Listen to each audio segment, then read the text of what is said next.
गोवा में एससीओ के मंच से रूस के विदेश मंत्री ने एक बहुत ही बड़ा बयान दिया।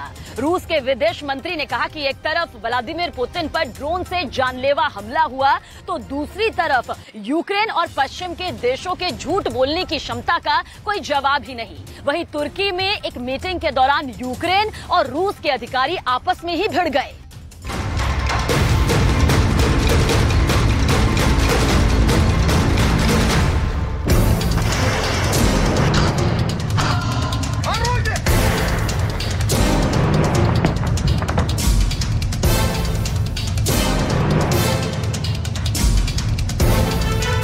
पुतिन पर हुए हमले के प्रयास के बाद अब यूक्रेन की जंग और भी ज्यादा खतरनाक हो चुकी है।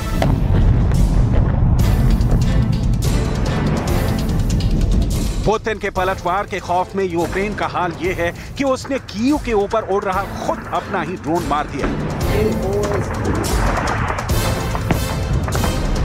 इस सवाल का जवाब सबसे ज्यादा तलाशा जा रहा है कि आखिर पुतिन के सरकारी आवास पर हमला करवाया किसने।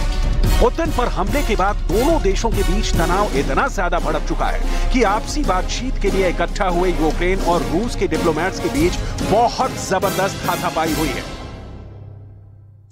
जंग के मैदान में सिपाही लड़ रहे हैं और टेबल पर यूक्रेन और रूस के अधिकारी लड़ रहे हैं।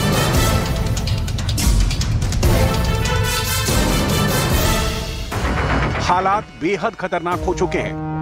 आखिर क्यों और कैसे हुई ये टेबल फाइट, आगे बताएंगे आपको। एक तरफ रूस ने क्रेमलिन पर हमले के बाद यूक्रेन पर ताबड़तोड़ मिसाइलों और रॉकेट्स की बौछार कर दी है और दूसरी तरफ कादिरव ने यह बयान दिया है कि अभी तो कुछ हुआ ही नहीं है। आखिर कैसे कादिरव के इस बयान ने दुनिया के कई बड़े नेताओं को डरा दिया है, ये भी आपको दिखाएंगे। और इसके अलावा आपको लेकर चलेंगे बखमूत, जहां पर वैगनर चीफ अपनी सेना को लेकर खड़ा है और पुतिन से हथियारों की भीख मांग रहा है। आखिर क्यों वैगनर चीफ पिरोगजिन चीख कर अपने वैगनर लड़ाकों की लाशें दिखा रहा है, ये भी आपको बताएंगे। लेकिन सबसे पहले आपको ले चलेंगे तुर्की, जहां ज़ेलेंस्की और पुतिन के अधिकारियों के बीच ब्लैक सी के देशों की एक बैठक चल रही है। रूस और यूक्रेन के अधिकारी भी इस बैठक में शामिल थे। पहले रूस के एक प्रतिनिधि ने यूक्रेन के झंडे का अपमान किया और उसके बाद यूक्रेन के प्रतिनिधि की तरफ से रूस के प्रतिनिधि को कई मुक्के मारे गए। इतना ही नहीं, बैठक के बीच में भी दोनों देशों के प्रतिनिधि आपस में बुरी तरह से भिड़ गए। रूस और यूक्रेन के अधिकारियों के बीच तनाव के ये हालात इसलिए हैं क्योंकि पुतिन के कत्ल की कोशिश हुई है। रूस के अंदर गुस्सा भड़का हुआ है और यूक्रेन को किसी भी कीमत पर सबक सिखाने की कोशिश की जा रही है। क्रेमलिन पर अटैक के बाद रूस ने यूक्रेन के आसमान में drone attack, missile attack, rocket launcher, grenade, bomb, गोले नजर आ रहे हैं। इस वक्त यूक्रेन का आसमान पुतिन ने धुएं से ढक दिया है।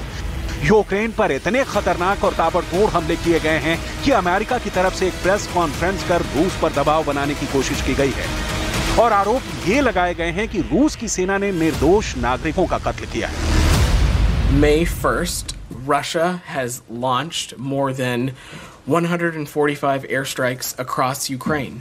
That means Russia has launched more than one missile, one drone or bomb every hour, 24 hours a day, for 4 straight days. Russia's cowardly attacks have still injured and killed more than 100 innocent civilians across the country in the last 3 days alone, including at least 5 children. The United States will never look away from what is happening in Ukraine and Russia's brutal attacks on civilian infrastructure. Just yesterday, we announced another $300 million in security assistance for Ukraine.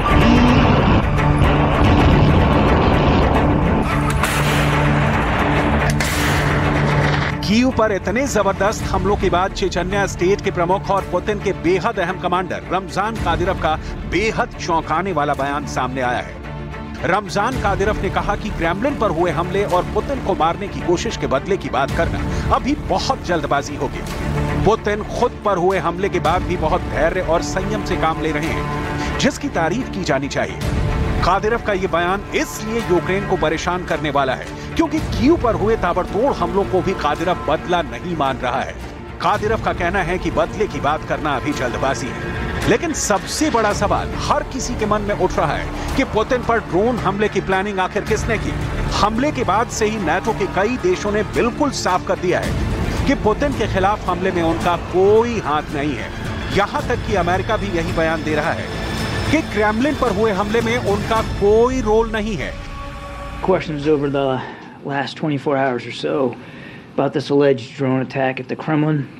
We're still trying to gather information about what happened, and we just don't have conclusive evidence one way or the other. I know there's lots of questions, but we just don't have conclusive evidence. One thing I can tell you for certain is that the United States was not involved in this incident in any way, contrary to Mr. Peskov's lies. And that's what they are, just lies. लेकिन रूस इन दावों को स्वीकार नहीं कर रहा है। जहां तक यूक्रेन की बात है, सवाल ये उठता है कि क्या यूक्रेन के पास इस तरह के ड्रोन हमले करने की ताकत है? पिछले साल दिसंबर के महीने में यूक्रेन ने रूस के हवाई अड्डों पर ड्रोन हमले किए थे, लेकिन क्या 742 किलोमीटर दूर मॉस्को पर हमले की ताकत यूक्रेन के पास है? ये अभी भी बड़ा सवाल है। कई एक्सपर्ट के दावा कर रहे हैं कि रूस ने फॉल्स फ्लैग ऑपरेशन के तहत पुतिन पर हमला करवाया है। इसकी वजह है ज़ेलेंस्की का अग्रेसिव वॉर प्लान। दरअसल ज़ेलेंस्की जल्द ही रूस के खिलाफ एक बहुत बड़े हमले की तैयारी कर रहे थे।